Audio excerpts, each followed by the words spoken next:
Excellent. I will start our city council study session. Today is August 1st. This is our study session on with a theme of financial excellence and high performing government. I'll just remind everybody that in our study sessions, we do not make any decisions and we do not direct staff. This is information only. And I would ask our city attorney to please keep us on track if you see any of that changing so that we can abide by that. So information only on discussion regarding the prioritized proposed 2024 department capital projects budget. We look forward to the presentation and we'll start with that, I guess. Oh, wait, maybe we should have a roll call. Start With that. Councillor Bosmans, Present. Mayor Pro Tem Buell, Here. Councillor Woodruff, Here. Councillor Yazzie, Here. Mayor Youssef. Here. Thank you. Do we want to also introduce the other people at the table? Go ahead. Jose Madrigal, City Manager. Elliot Fitz, Budget Analyst. Devin Schmidt, acting CFO. Erin Hyder, Assistant City Manager. Great. Thank you so much. Okay, I'll let you guys take it from here. Little pause. I'll kick it over to Devin. Awesome. Well, good afternoon, Mayor and Council. Today with us, we do have our budget analyst, Elliot Fitz, who is going to be taking you through the presentation of the 2024 department capital projects for airport, parks and recreation, and multimodal. In the packet, we did include project-specific information. We also have Tony Vicari here, Terry Nycom, and Sarah Hill to answer any project-specific questions that council may have. I would like to request after we go through each section, if we're able to, if council wants to have the questions answered after airport and then parks and then multimodal, that might help the process flow a little bit better. So if we could do that, I'm going to turn it over to Elliot to take it away. Well, thank you for having me. As Devin mentioned, the objective here today is to go through the 2024 capital budget and the projects for airport, parks and recreation, and multimodal. As Devin said, we'll take questions after each section. And we're just giving council opportunity for discussion and information. So with that, before we dive too deep in, we would like to go through some of the statistics that we've been seeing globally and locally. So there's construction backlogs at the highest level since Q2 of 2019. The backlog indicator is 8.9 months, according to the Associated Builders and Contractors Association. Our bid statistics show that the award amount compared to the year-to-date budget is 20% for all projects when we average all of them. The number of no bids on our projects have also increased. And with workforce shortages and supply chain disruptions, we will be looking to add additional time for completion of projects. And with that, we can go ahead and get into some of our projects here. So first we have the airport projects. Total of $31.4 million is planned. And as Devin mentioned, Tony is here to answer any project specific questions. So with that, I will go ahead and open it up to questions.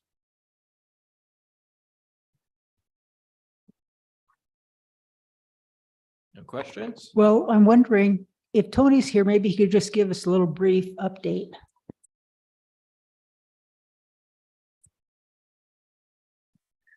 Good afternoon, Council. I won't run through these all, but I can kind of give you a brief summary here of the project that project list we have proposed for 2024. Really, I can break these down into a couple of main buckets. The first one for us is looking at capacity associated with our terminal and associated parking facilities. So you can obviously see that the big placeholder on this particular budget is phase 1B of our terminal development program. That's a $26 million project. We've talked about that at some focused length with council back in May most recently. So I won't touch on that with a huge duration of time, but that's obviously the centerpiece in terms of this particular proposal for 2024. You also see phase 1A on there. That's just simply carry forward funds that we anticipate to move into fiscal year 2024 as we're wrapping up the project. And then we also have several parking projects on here. We are proposing a $1.4 million construction project to build out the first phase of our landside parking additions. So this will be the paving of, if you're familiar with the airport, the current upper overflow lot. So that's currently a roto-mill crushed asphalt surface parking area, which used to be overflow and is now just regular parking. And so this project will be paving out that surface to the tune of about 1.4 million. And then we plan to move right into design on phase 2 of our terminal landside development program concurrently. So we'll be building out or paving out that upper overflow lot and also initiating design on the second phase, which we anticipate to be an incremental expansion of our main parking lot into some of the open areas that we have available adjacent to it. So that's kind of the first bucket, looking strictly at the capacity side for the airport.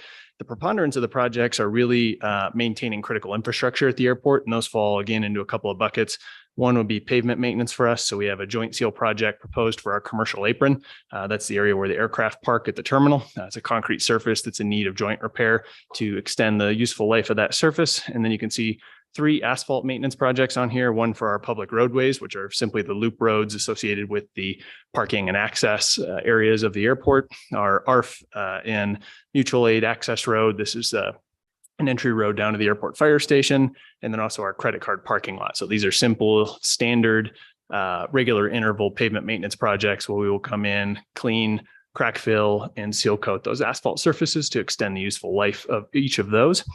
We have a couple of equipment projects on here. One is our aircraft rescue firefighting equipment replacement. That's actually a fiscal year 23 project. So these are simply carry forward funds, largely because that project was recently bid and opened and is in the process of award. However, the manufacturing timelines on ARF equipment are upwards of over a year. And so these are simply carry forward funds since we anticipate the predominance of the expenditures occurring in 2024. Just use the word reappropriated funds that carry forward portion. Yes.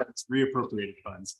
Strike the carry forward, reappropriated into 2024. And then we're also looking to replace a skid steer, which is a Bobcat, basically, for those synonym there.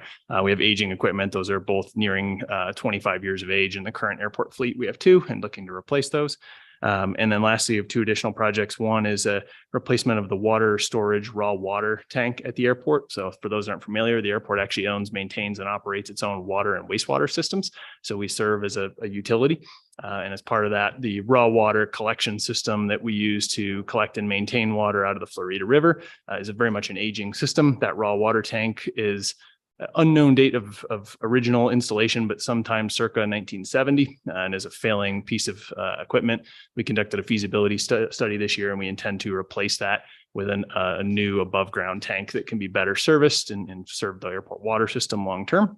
And then lastly, we're looking to do a rehabilitation project on the restrooms of our fire station. So this is the facility that serves the majority of airport employees. It's not publicly accessible, but all aircraft rescue firefighting operations and maintenance employees work out of that building. It was constructed in 1992, and the restrooms look like they were constructed in 1992. So looking to upgrade those facilities, both for practical reasons and also just to provide better facilities for our employees and work on some of those small things to improve retention and upgrade our facilities. So that's really the high level overview. So we have the capacity side on the terminal and parking, routine pavement maintenance, a couple of equipment additions or replacements rather, and then 2 utility oriented projects. Thank you, Tony. Maybe a couple of small comments. On the other sheets, it shows the reappropriated highlighted in green, and on this one it doesn't. Maybe just to see what's carry forward. I think you have a very good track record at the airport of budgeting and completing during the same year.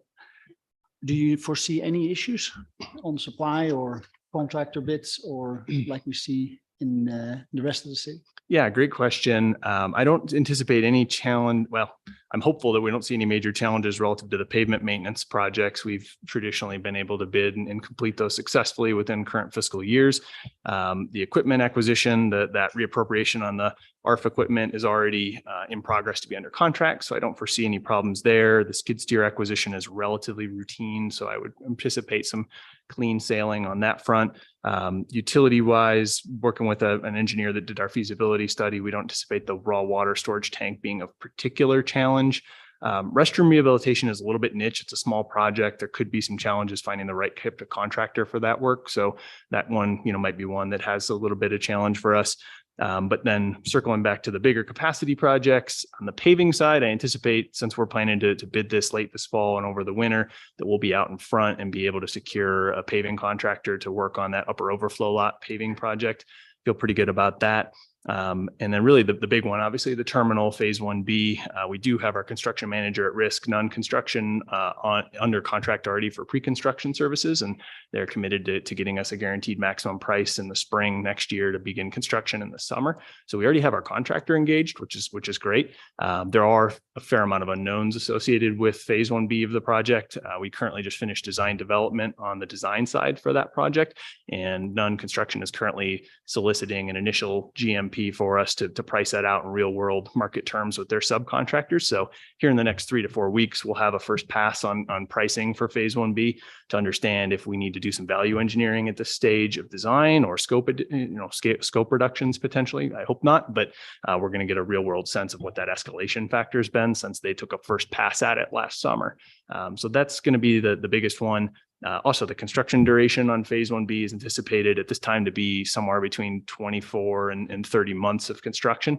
So you will see that project subsequently be reappropriated for multiple fiscal cycles, just given the sheer duration of the construction on that front. So overall, I feel pretty good about the executability of it, with the major terminal project being the biggest domino there. You mentioned, thank you first for the presentation and for the answer. So the phase 1B is actually spread over multiple years. It will be, yes, correct. So What you see here is the full project budget associated with phase 1B. But like I said, I do anticipate that a significant portion of that will ultimately be reappropriated into a subsequent fiscal year. Since we're still working on design, we don't have the exact construction duration, schedule, and phasing dialed down completely from our contractor. So right now it's a little difficult to tell you, exactly how much of that funding is going to hit in terms of 2024, 2025, or potentially 2026, depending on the exact start time on that. So what we've shown here, just for sort of fiscal transparency, is we're depicting the full construction costs associated in 2024. And then you'll also see when the full budget comes through. Correct. Yep. 26 million is the full project cost. So that's construction plus soft costs. So the entire anticipated expenses associated with it. And then we've also included the full funding portfolio on it on the revenue side. So the associated federal grants, as well as the loan proceeds from the proposed state infrastructure bank loan that we're anticipating to support this next year as well. So just for that, like I said, fiscal transparency piece, we've included it all in 2024 on both the revenue and expense side. Okay, thank you. Yep. Other counselors, questions? Okay, thanks, Tony. Thank you. Looks like a big year. Yeah. Well, next we'll look at the 2005 Parks and Recreation Fund projects. So with that, I'd like to invite Scott and Terry up to be able to be available to answer questions if there are any.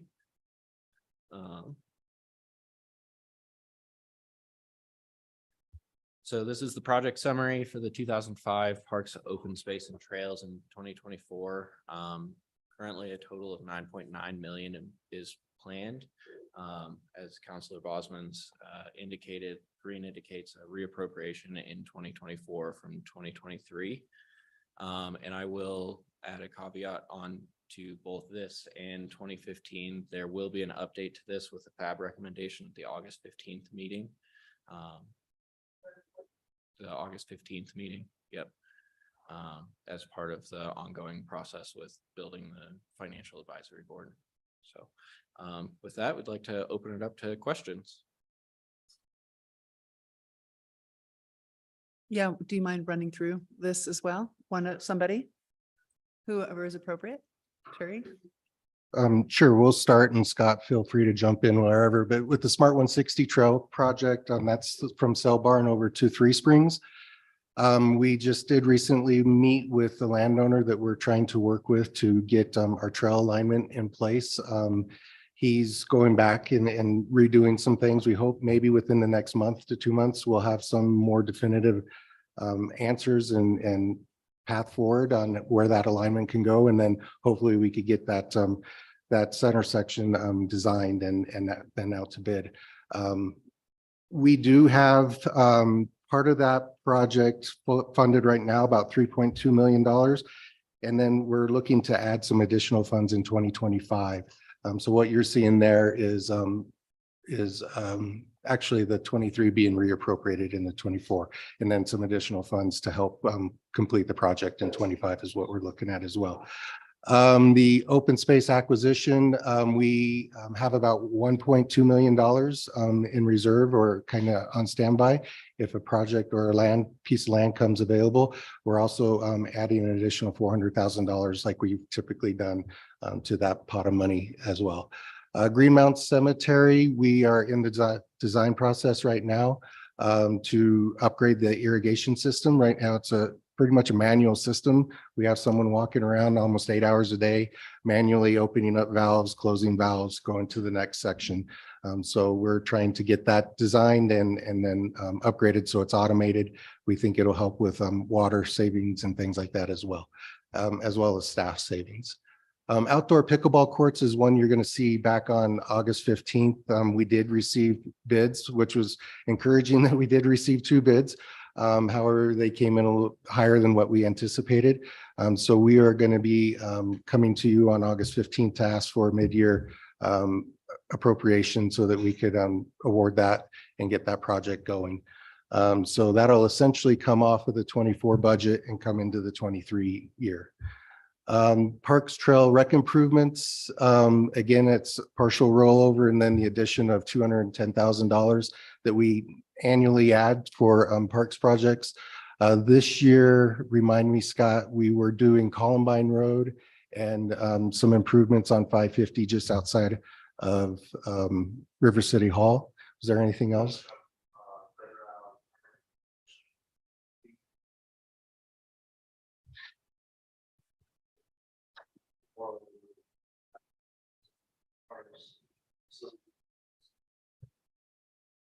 Thank you.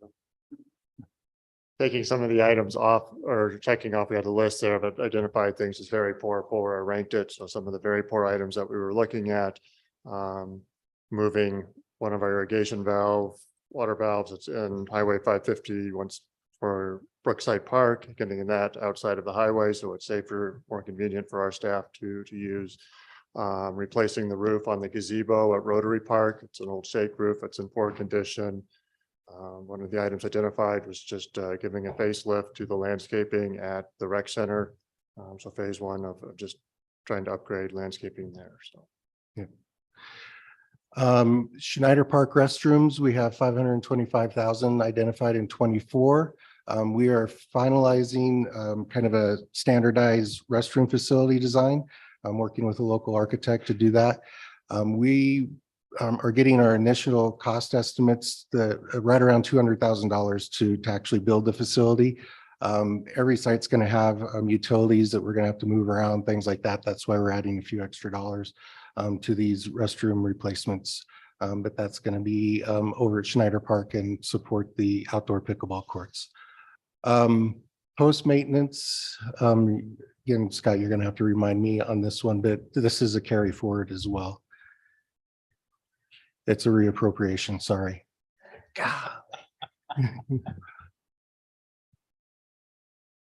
this would be in addition to some of the items I was just mentioning as far as the Rotary Park and the irrigation valve. So yeah, sorry about that.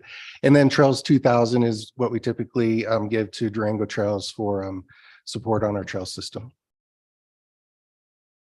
Excellent. Questions, council? Yes, I have a question. Great, go ahead. Thank you. You know, on the post maintenance and maybe the rec improvements, I'm did sorry. you, I'm sorry, post-maintenance are usually those dollars that we bring into the general fund to support operations. Okay, so then in the park, trail and rec improvements column, was there any indication that ice rink maintenance items would fall into that, or was that already taken care of? We are looking at our ice rink, and we're actually making some improvements and some, facelifting of the ice rink right now. The one piece that we're having a little difficulty is with our flooring system outside the main entrance. We're working with our attorney to see what we can do in terms of working with the contractor who installed that.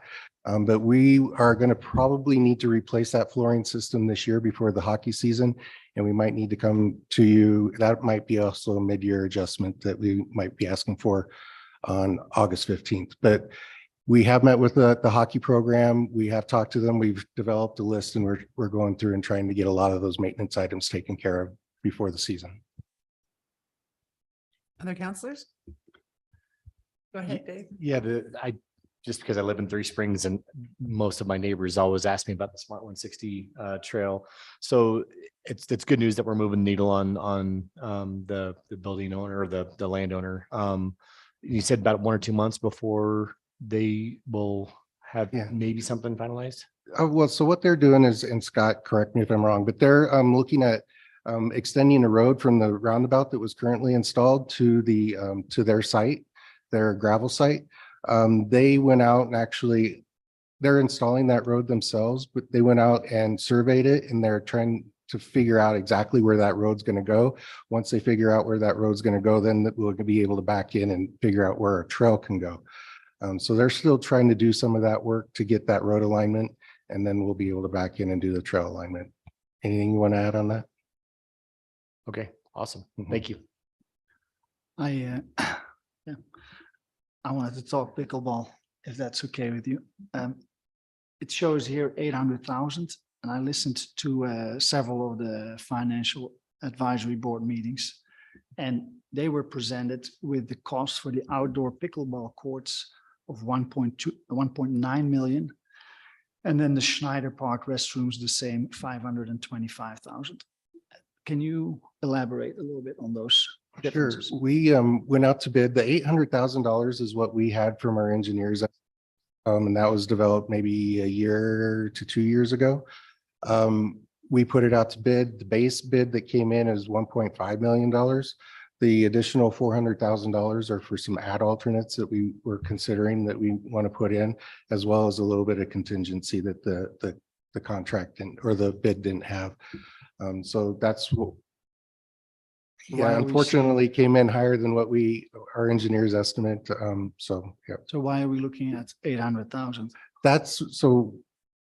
What we're doing is that $800,000 won't be in the 24 CIP. We're asking that money to be appropriated mid-year on August 15th to 23, so that we can award the bid and hopefully get started on construction this fall. So, but you know that the cost will be close to 1.9 million. We do have the cost. We do have a bid. If we could get the funds appropriated in 23, we can lock in on that and get moving.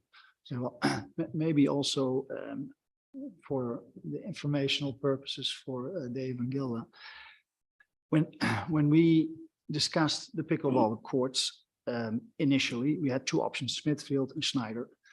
Schneider was slightly higher in cost, about 800,000, and at the time, staff, the Parks and Rec Advisory Board, and the pickleball players preferred Smithfield. However, council made the decision to proceed with Schneider Park. Yeah, that was, we were all on board. That was a 3-2 vote. So given that we have new information, being that the discussion that took place was 800,000, and the new information, it being 1.5 to 1.9 million, and that there's two new councillors, it may be worthwhile to consider or to assess the situation based on that new information with input from everybody and using that information. And I know we're probably gonna hear the recommendation of the FAB, and I just wanted to make a couple of comments on that. They were informed that there was a parking issue at Smithfield, and I do remember that the parking, reduced parking at the time was actually offset or potentially offset by added parking along the gravel roads. So that was a bit, maybe could have been a bit clearer to the Financial Advisory Board. And then on the Schneider, I think some of the additional costs are to do with the retaining wall. Is that correct? Yeah, there's some elevation on that site. So we're going to have to essentially build it up 3 feet from the parkland, but it's 3 feet down from the road. So there are some elevation issues that we're dealing with in the design. Yeah, so I wonder, would it be possible to get a visual, some sort of visual presentation or picture to see how big that, if I would be on the river, on the other side of the river, how big the wall is, plus then the fencing that goes up, because we're talking about a beautiful asset in our river, and all I hear is like, we're going up and we're going up. Yeah, we have provided a conceptual schematic design, and there is a representation of what it would look like that has been presented. We can definitely provide that on August 15th as well. So on August 15th, you'll be coming back to council, you said, for an additional appropriation? For the different- mid-year appropriation, there's going to be Devin will be doing a whole slew of mid-year appropriations, but we'll have 3 projects in there that we're going to want to talk to you about for some additional funding. So that would be the difference between the 800 and the bid amount. Is that correct? Okay. Yep. Just so I understand. And maybe to wrap up my comment for the new councillors, because I was part of the Parks and Rec, some of the discussions in Dalton Ranch, 4 pickleball courts were installed last year, I think for 250,000. And during the FAB meeting, they mentioned Pagosa Springs, where they built 8 pickleball courts for 450,000. And we're looking at 6 courts for 1.9 plus Schneider restrooms.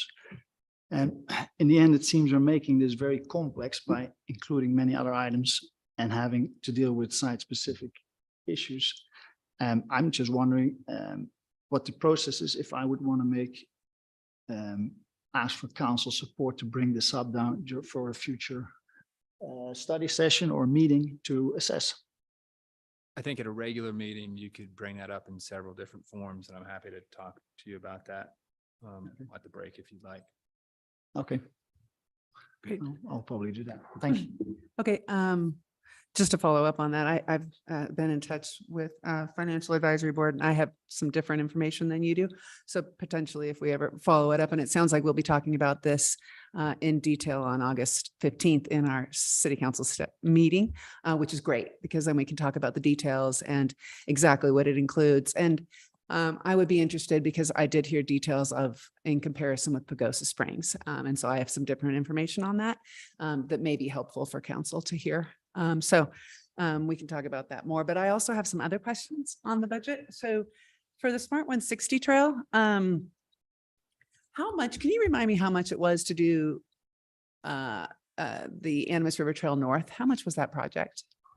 Scott, you're going to have to help me with that one. Do you remember? Was it not the bridge, but just the Animas River Trail? Was it 4 million? I would need to double check on that. It's been a little bit. Okay, but, because I was it's- trying to decide if they're about the same distance, maybe. Do you think that they are, or maybe the Smart 160 is a little longer? The Smart 160 will be a little bit longer than what Okay. the ARG And so North is. The amount you have here in the budget, just for my own information, and I think Terry, you said that there will be more in 2025.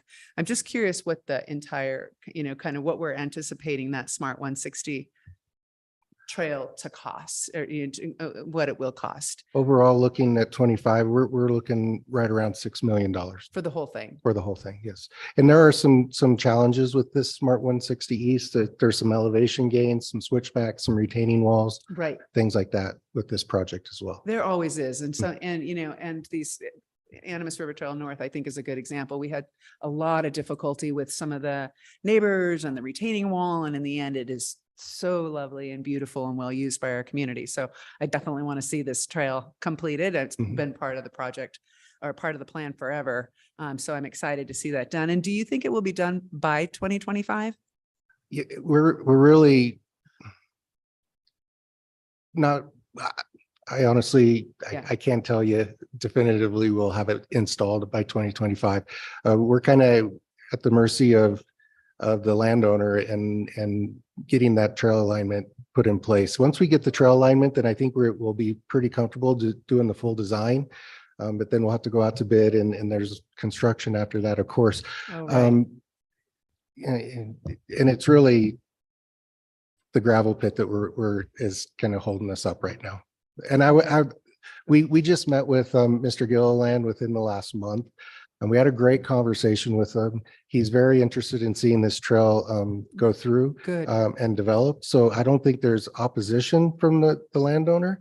It's just, where does it go? And that's what we're trying to give the leeway to the landowner to make sure that they're comfortable with the project too. Dave, do you have a question on this? Yeah, so will there be any sort of cost incurred from going across the land or any sort of, I mean, easement process that we'll probably have to? We will Go have to through? go through an easement process and secure that easement once we get the alignment set. Yes. But we don't have to like purchase a strip of land from Mr. Gilliland to make this go through? I am not aware of that, but that's something that we'll probably have to talk to him about as well. Thank you. Thank you so much. Just Sure. excited to see that one on here for sure every year. So would love to see progress on that. On the open space acquisition one, do we have any identified properties that we're interested in We're- purchasing? We do have identified properties. We're working on 2 acquisitions right now. One with, that might have some financial outlay. One would be a donation. But then beyond that, we do have our eyes on a couple other adjacent properties close to Horse Gulch, things like that, that we're also keeping our eye on just in case those And- become opportunities. And so those would come potentially before council in 2024 if we move forward. It depends on the landowners and if they're in a position and ready to talk to the city about us acquiring that land. Okay, great. And then for me on the outdoor pickleball courts, the 800, I definitely hope that as part of our discussion on August 15th, that we include the financial advisory board's discussion on that and their conclusion that they came to council as part of the presentation. Yeah, we will definitely include that. They did make a recommendation at their last board meeting in support of it, so that'll be provided. Wonderful. And if we could summarize their points that they made in that meeting, that'd be helpful. Sure. I think, if possible. We saw a bit of it. I forwarded something to council, but I'd like to see more detail on it. And so that would be helpful. And then this the Schneider Park restrooms, that you're separating that out. So the pickleballs are on top of that. But how many restrooms would that be down there? 2 restrooms. There's currently 2 restrooms. We'd be replacing it with 2 unisex restrooms. And it's 525,000 for 2 restrooms. The facility itself, the building itself is right now looking at about $200,000, just the bricks and mortar. But if we have to do any sort of, there's a turnaround area down there. There's also, there might be some utility work and things like that. So we want to make sure that we had enough funding for that. And are those currently closed or are they open? They're open. Okay. Yep. And are they open 24 hours a day or? They are just- not. I believe is that one of that we have someone coming in and closing So nightly? Sunrise to sunset basically Mhm. is when they're open. And Excellent. they are not heated, so wintertime they are closed. I just, the restrooms at Rotary Park, I think were also 525,000. Yeah, they were. Yeah. And- 600. Do you ever assess, because every time we have a meeting at Santa Rita and if I park next to the restroom there, typically there's someone lying in there with a sleeping bag. And at Rotary Park as well, very regularly, not always, not even close, you'll see shopping cart or whatever. Is there any feedback or any checking on, how do I say that? Obstruction for the general public or children or elderly or to use the restroom because they feel insecure. I think it's as far as day-to-day operations that yes, I mean, we've got a staff person that's what he does every day is just go restroom to restroom. We've got a janitorial service that comes in at night. He goes back through during the day and hits the ones that are typically the problems multiple times during the day and tries to address those things, let PD know. We are working on getting some cameras outside of restrooms just so we can see who's coming, going, staying, and then also with the new restroom design, working with an architect to help us look at some ways to make them so that they're not so comfortable to hang out in, I'm very happy. but still provide for. I'm very happy to hear that. And is this one would be locked, I guess? Are any other ones locked during the night, or is this? one- All of the restrooms get locked during the night. Oh. Yes. Okay, interesting. Just on the design, we have been working with our architect. We looked at several designs of restroom facilities.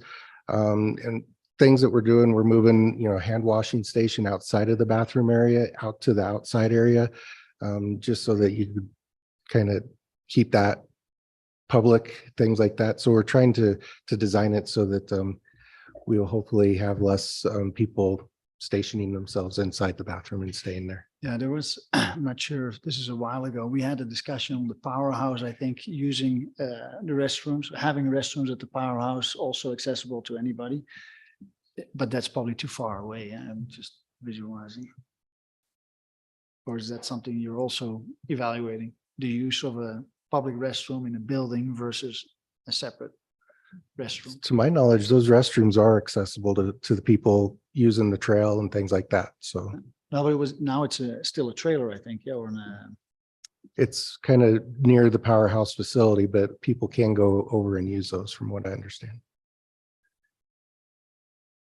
I could be mistaken, but that was my no, understanding. I agree, but the whole safety and the checking and so on might be easier if you integrate it in a building.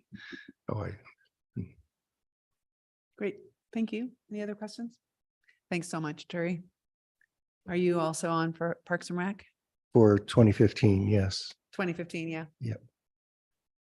Yeah, so thank you for your questions on 05. With that, we are going to move on to the 2015 Parks and Recreation and Multimodal Fund. So leave Sarah still here. Her up to also give a summary and present on the 15 Parks and Rec and Multimodal.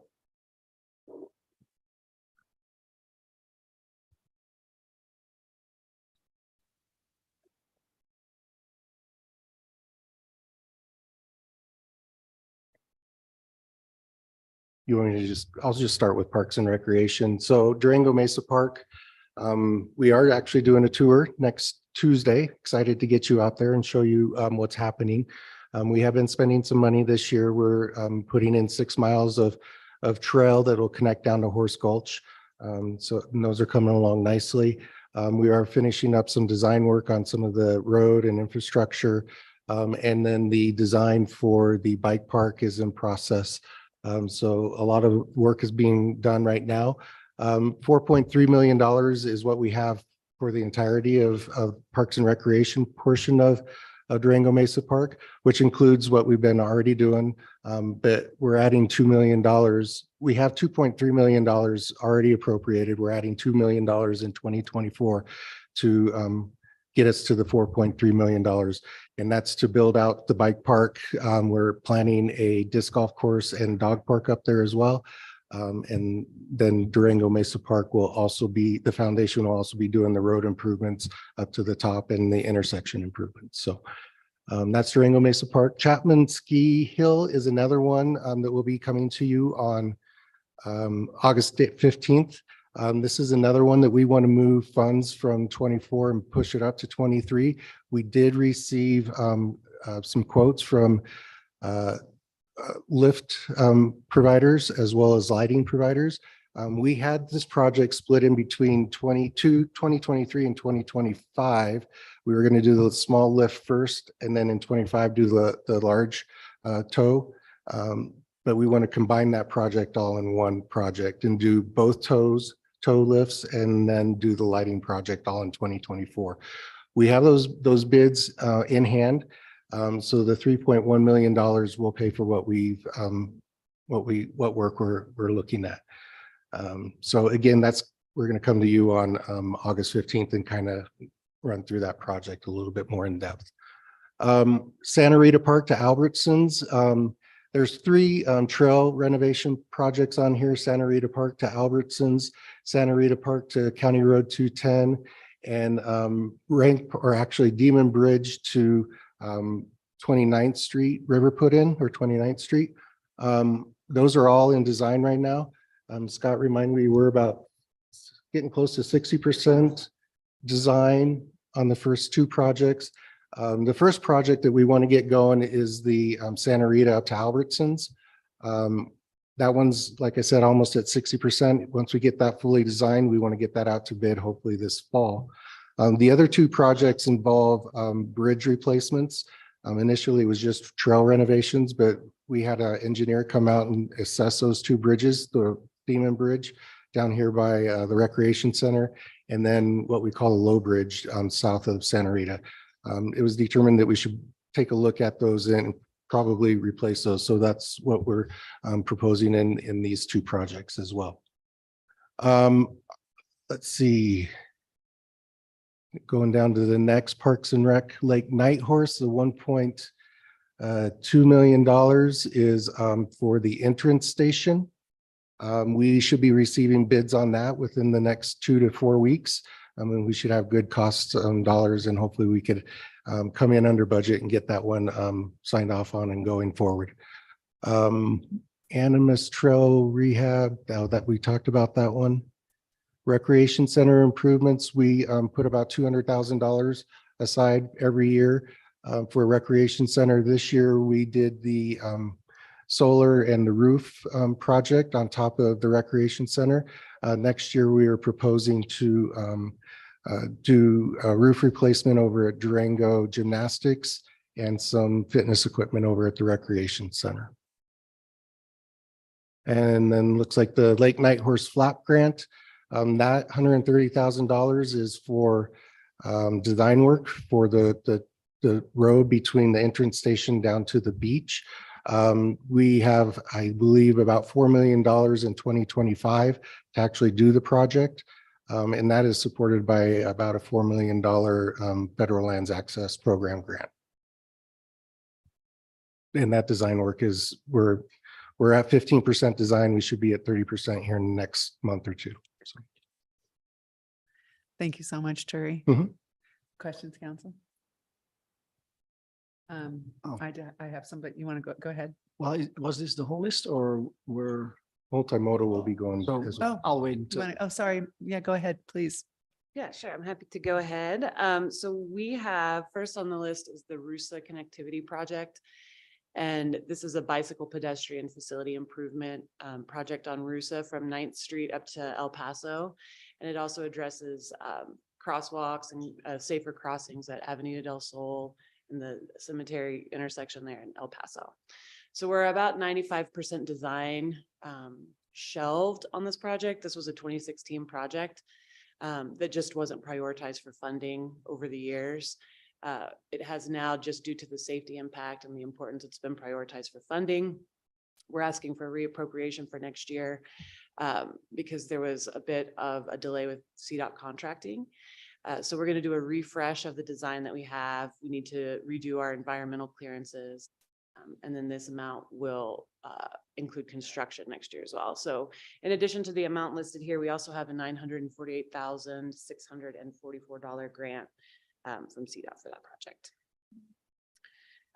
Then next is the College and 8th Safety Project. I'm very tired of updating on this one. It's gone to bid for construction 3 times and it has not received a bid any of those times. So we are currently working with the Streets Division. We're going back out to bid for this project. We think that if we combine the project with the larger streets reconstruction and resurfacing project of College and 8th, that it'll be a little bit more appealing to contractors. So we're hopeful for that. And this project does include a road diet of College from 3rd Avenue up to 8th Avenue. And then on, am I saying this right? Yeah, College from 3rd to 8th, and then around the corner on 8th from College to 2nd. So it'll improve curb ramps, sidewalks, pedestrian crossings, and includes the Park Avenue school access. Let's see. Next, we have the ADA improvement. There's a couple different phases listed here, phase 2 and phase 1. we received two different grant fundings for this project totaling $4.5 million. So there was, again, a little delay contracting with CDOT. They've been really backed up with the amount of funding coming through from the different infrastructure bills.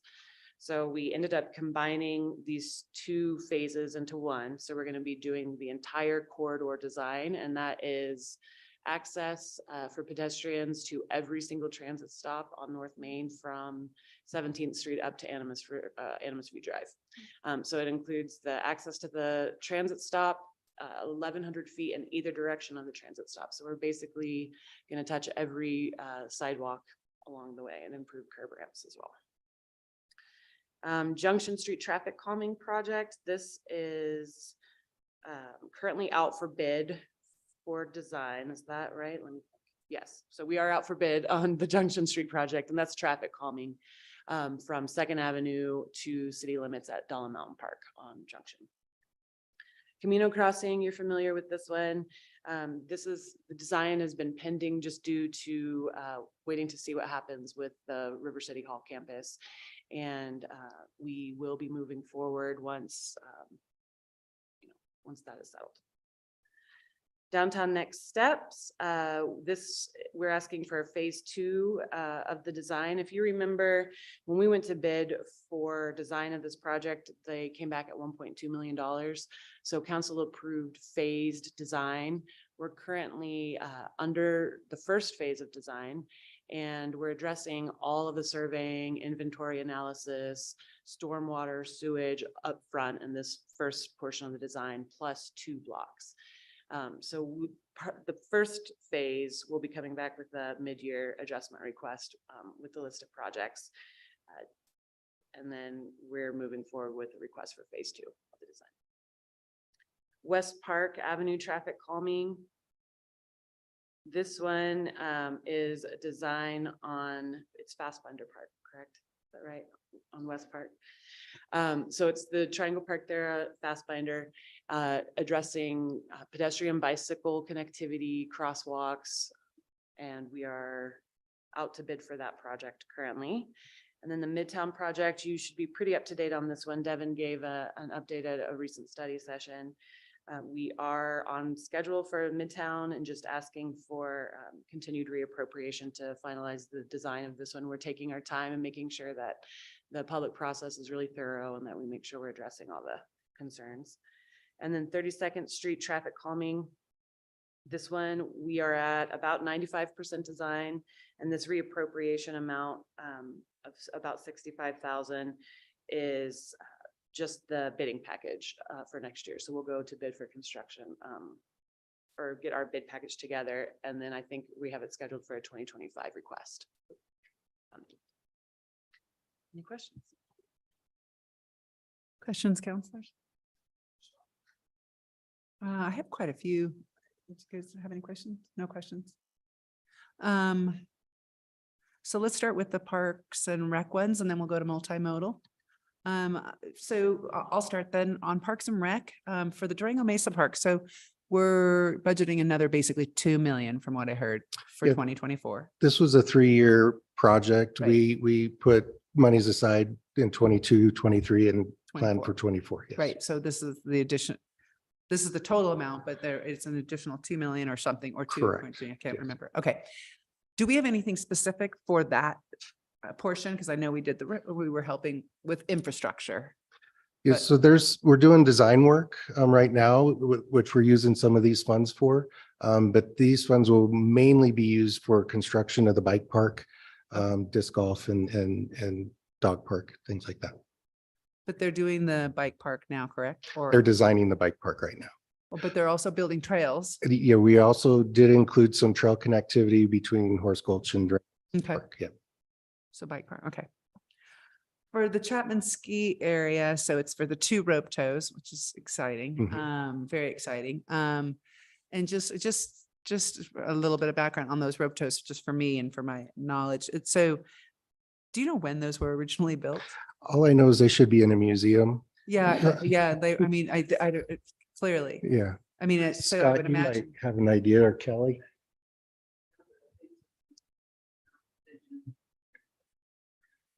So yeah, in case you didn't hear, Years ago. yeah, in case you didn't hear, the big toe came from the 10th Mountain Division. So that's museum quality right there. Right, museum, yeah, so probably a safety issue. So I mean, I think it's great that we're doing it sooner than later. Do they have any plans at the top of that rope tow to kind of like, just really get steep at the end? I don't know about most people, but I imagine holding on would get a little bit difficult near the top. It is difficult to hold on, so that's gonna be a Poma instead of, or a ladder. So a place to sit kind of more? Oh, wow. And then there'll be a little bit of grading, so there'll be a little bit of an option for a beginner. Nice. So, and then there'll be a mid-weight unload. So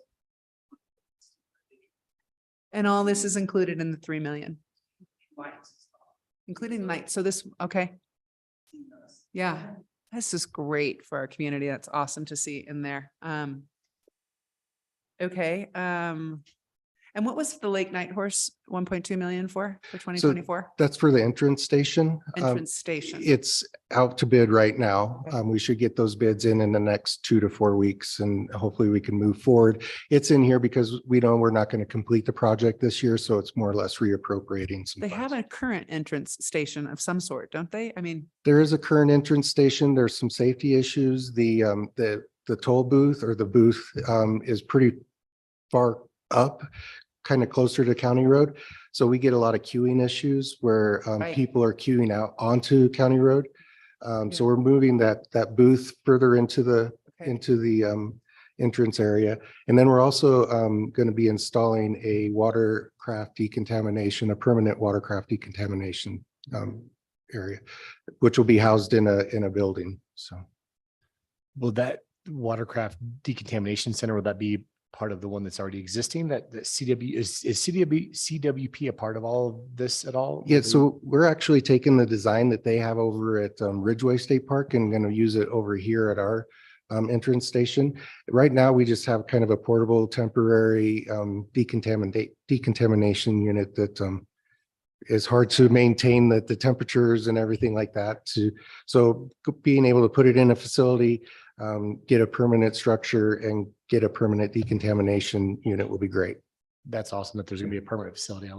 Would be one of my questions, if it's Yeah. gonna be just maintaining what we have and just doing the The- injury waste. Okay, Yeah. that's great. Thank you. Thank you for the presentation. Both of you, I think we have some really great projects, and I'm particularly happy to see actual bids and a very likelihood of it being done next year. Chapman Hill is one of the gems, I think, during a Mesa Park. I have a couple of questions specific. So is it possible to see which projects have bids or extremely likely to have bids and separated in a separate, somehow visually, that out of the 19 million, you end up adding them up and you have only 10 million? And the reason I ask this is because, as you know, we have a track record of only completing about a fifth or so last year of the capital projects. And that's not just Parks and Rec, that's everything except for the airport. So I was just wondering, how likely is it going to be that these projects are going to happen next year? And that's one would be to say, these have bids. I could say we have 3 projects with bids in hands. If we could get the the mid-year adjustment done, we'll be able to secure those contracts and get those moving forward. The other projects, we can definitely put together a chart and kind of give a status of where they're at if you're interested in that. Yeah. Yeah, because when this moves forward towards the actual budget discussions, I'm going to ask, how are we going to make sure we can budget as much as we want, but if we have a track record, how do we make our budget realistic? And I think that would help, get a better sense of because what would be the total capital projects that are being proposed and presented to council? Is it 60 million, 80 million? We can get you that number. It's probably closer to 80 with Tony's large airport project. But I did want to say, Counselor Bosman's, that our purchasing team, who's underneath the financial services team, we have been working with them to determine how can we help the departments be more successful with their bids. One of the things that we're going to look to do is try and bid projects the fall prior to the budget being accepted. And so we're hopeful that that'll help. The other piece that I think is a little bit relative where we've seen some issues is the large 550 to 160 connection project. That's a $98.6 million project that's going towards Farmington. With such a small community, a lot of those resources, it's a great project, but a lot of our local resources are being absorbed by that project. And so we're trying to come up with innovative ways that we're able to support the departments. And so one of those is going to be looking at the project list and seeing what we can bid in the fall. Most construction companies are planning for the spring and the fall. And so that is going to be one of the things that we're going to try to accomplish. It may work, it may not, but we're going to try. And then just looking at other areas where we can, CDOT sometimes hosts a all project meeting. So trying to go to that to drum up some excitement around our projects. Sarah mentioned trying to bid projects together. And then even looking at if there's an opportunity to do more design build type of projects. So we are definitely looking at it to be able to try and support the operating departments better. I think that's really great to hear. Because when you said 80 million, I'm like, whoa. If I take away the airport, which I tend to do, it leaves 50 million. That's a very high amount for capital projects, comparing it to the prior years and then our track record. Don't quote me on the 80. No, I'll get you an exact number here. I think it will be in that order of magnitude, whether it's 40 or 50, 40 or 50 left without the airport. Another question I had, is it possible to have somewhere visible on all these projects what is consulting projects, design, etc., versus what is physical construction, and to get an idea on how many projects are we putting on our shoulders, trying to move them to construction, and how realistic are we if we have all of a sudden all these design and consulting projects move forward to move them to the next stage without having to shelve it and redo the study. And just to, again, you can split up the column. I'm not sure if it's easy or difficult. And then the last one I had is we have a new structure now to get feedback. And a lot of these projects were intensively discussed with the advisory boards. The financial advisory board makes great recommendations during their discussions on how to finance it, which fund it comes from, 2015 or 2005, but they're not really discussing the contents of the project for as far as its technicalities or alternatives or what the community wants. It's more financial and where does it get paid by. And beside the pickleball court, that was actually discussed. Can you give a bit of feedback on what feedback you receive as staff from our community? I know there's different venues. So on any of these projects, do you get a lot of feedback, or is it? I would say in the past, a lot of these projects you're looking at have been discussed by the Parks and Recreation Advisory Board, multimodal, things like that. Moving forward, even with some of these projects that are on this list, like the trail projects, I would foresee us doing public meetings and getting feedback in that manner. Depending on the project, we might want to do a focus group, but I would anticipate us doing more public meetings on specific projects moving forward. And how would that tie back to council? How would we as a council get that feedback? Because in the end, we used to have a direct line of communication, and now it's all through staff. So I'm just trying to get a feel for that. Yeah, it's a great question. We will have to look into that a little bit more deeper as we start going through some of these future projects and doing that public input and how to get that to council. Okay. Great question. Thank you. I just want to jump in real quick and say, Devin, thank you so much for your explanations on like the creative ways you are trying to get more bids and trying to be successful. You can't control big projects. You can't control recession. You can't control COVID. You can't control any of those. And so, yes, we might not have been as successful in the most recent years, but that doesn't mean I, as one counselor, don't want to stop trying to build projects and do these amazing things for our community. We shouldn't give up. We shouldn't say, oh, we can't spend it, so let's just table everything and we're not going to do anything. We'll just sit here and look good and not meet about anything or be productive at all. So I think that creativity piece that you guys are bringing to the table is super important. And I want you guys to keep thinking and pushing, and also not like, if we don't get bids, let's reappropriate. Let's try again. Let's figure it out the next year, and not say that we failed or that we're not doing what we're supposed to be doing. We are doing what we're supposed to be doing. Just extenuating circumstances have prevented some of that. And so I just want to say thank you for your feedback there. I appreciate that comment very much. I do think, it's tough because times are changing and it's hard to keep up so fast, and it's hard for us to continually stay on top of all the external factors that affect these bids. So I appreciate your idea of trying to as well be creative and think of how we could do it in advance to maybe make it more productive going forward, given the changing environment. Councilor Yazzie. Yes, Sarah, I was wondering, on the Camino crossing design, do you think this is enough design money to get it up to 3% design? Yes, yeah, we have the appropriate amount budgeted here for the finalization of design. Cool.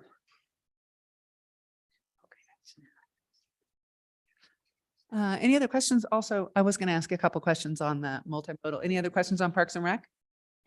You sure? Okay. I didn't really have any questions. I'm just so excited to see some of these finally, the RUSA. I mean, we have talked about that for how many years now? I think we applied for the grant in 2014, so it's been a minute.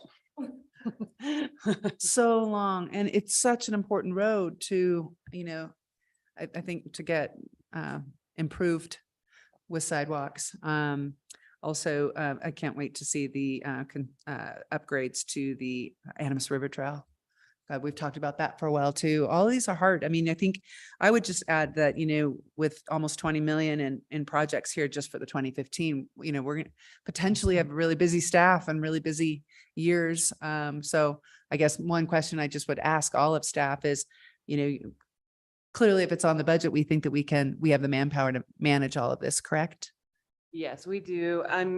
We have expanded capacity in the multimodal division so that now Devin is not a one-person show. He is focusing on the implementation of the multimodal transportation plan and these infrastructure projects. And then the other position is doing more of the education and outreach piece. And we've only added one additional design project next year based on the priorities that we heard and the multimodal advisory board's priority project. So we are keeping it a sustainable workload and moving it forward as we can. Busy. Great. Okay. Any other questions from council? Comments? Yeah. No, go ahead, buddy.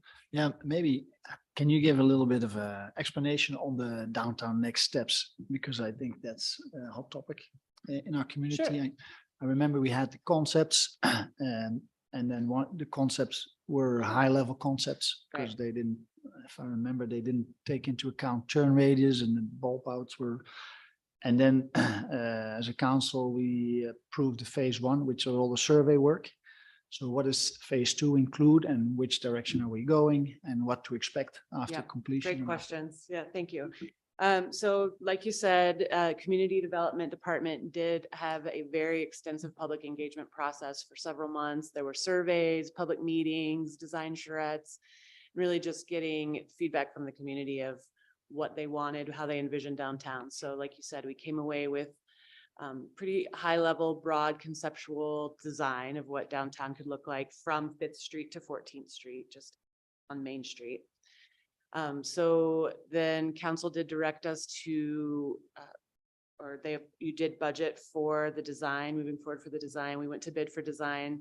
And then, like I said, the bids came back much more expensive than anticipated. They were $1.2 million for design of the full corridor.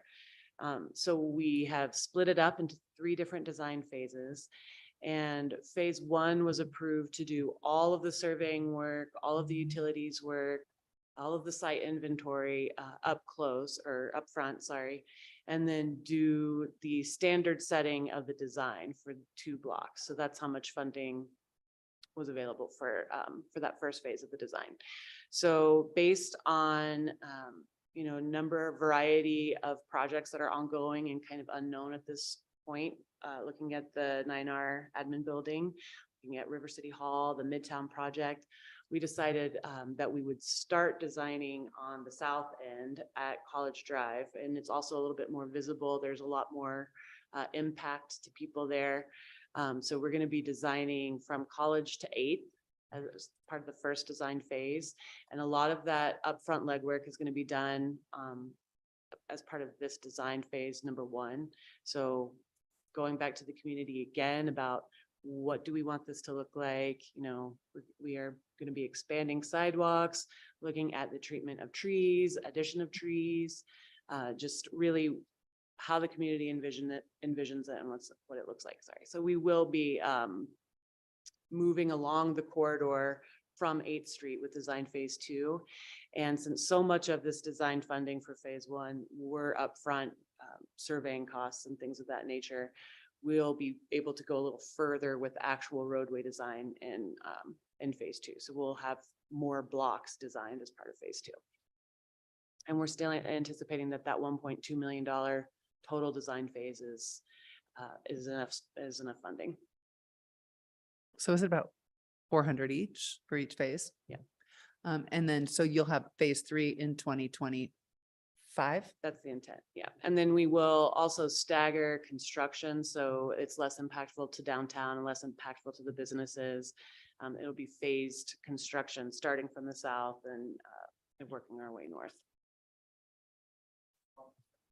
What timeline were you thinking for construction? If you already have 3 years of phase 1, phase 2, and phase 3? That's a good question. I think the first phase of construction at the south end, what is this year? Will be 25. Could I get that in a memo in writing, what you just said? An update on the Yeah, on the next steps. downtown next steps. Can do that. But there's no money in the budget for any construction of Correct. this. And This is all just design. correct. And we will bring our 5-year CIP budget recommendation from both FAB and from staff. So you'll have that as part of your consideration for the CIP, but we don't have any construction funding recommended for the 2024 year. Other questions from council? Looks like none. Great. Okay. Before we move past, I do just want to give a special thank you and recognition to Turi. Unfortunately, this will be his last city council meeting. And so Turi, just thank you for being part of the team, joining us, and your contributions. We're definitely going to miss you, but we know you're just up the road, and wish you the very best in your next journey.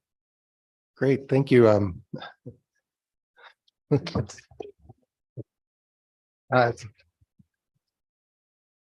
Thank you. I appreciate my time here. It's been 2 years, and it is bittersweet that I am going to be going up to Mountain Recreation. I have enjoyed my time. I've learned a lot and been challenged a lot. So yes, thank you.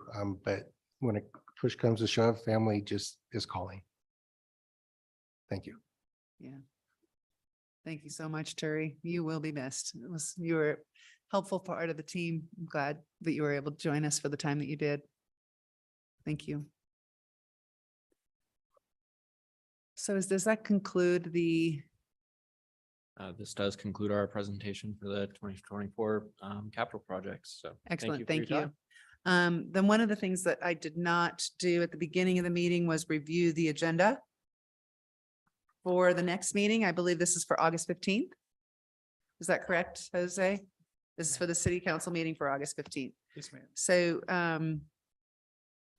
I think we should just take a few minutes for council. Any comments, and thoughts on that? Yeah, earlier we mentioned the pickleball courts. Is this on the study session or the regular meeting? Or under what topic would it fall?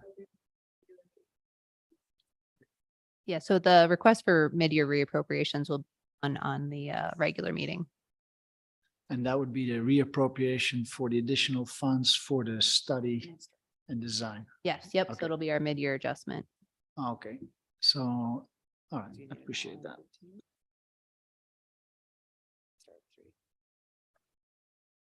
You know, okay, go ahead, Gilda.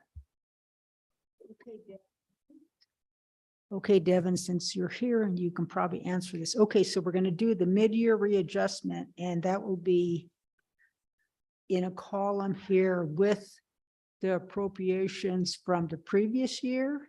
And then, so the readjustments, where are those coming from? Where are those funds coming from? So what you'll end up seeing when we go through the 2024 budget, this is kind of our preview of what we're wanting to include in the 2024 budget. So it's what staff has slated. But what you'll see when we do the budget retreat is you'll see a 2023 amended column. And that will have the projects that were amended throughout the year in 23.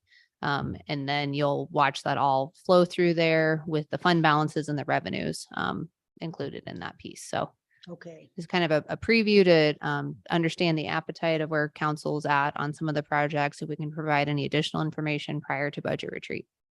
all righty. And just one more question. When Turi was asking for funds from 24 to be reappropriated to 23, so what happens in that column for 24? So if Turi is confident that he can get the pickleball project completed, those funds would come out of this column in 24 and you'd see them in the 2023 budget. Okay. Just curious. Yeah, no, absolutely. And then as far as once we the staff proposes the city manager's 24 budget, there's an opportunity for reconciliation that happens in November. And so since we're further along in the year, that's our opportunity to say, okay, is there anything else that we need to include as part of that reconciliation? So that's kind of the last chance to make any changes prior to council approving the budget. Thank you. Excellent. Other questions or thoughts? The only thought I would have is that if we're planning on adjourning at 4:15, then perhaps we just start at 3, maybe, just throw that out there for consideration. It would still allow for 30 minutes for lunch and 2 hours for a meeting, unless you guys would like longer. I actually won't be here for that meeting, but if you want to, it seems like a long time in between. Absolutely, definitely something that we can do if it's up for the council. These meetings are getting a little shorter, so we're beginning to adjust now with Right. some of these new timeframes. So Yeah. definitely be happy to make that adjustment so that it moves it 30 minutes later.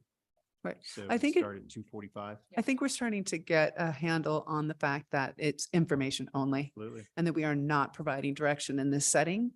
And so it's a time for questions. It's time to understand projects better. But given that, I think sometimes it goes smoother Sure. or Absolutely. It's been more quickly. Way more efficient. Council has y'all have done a terrific job. Great. Okay, then I think that if council's in support of that, I would recommend making that change. Sure. Okay, with that, I think unless there's anything else that we can adjourn the meeting. Okay, see you all at 5:30.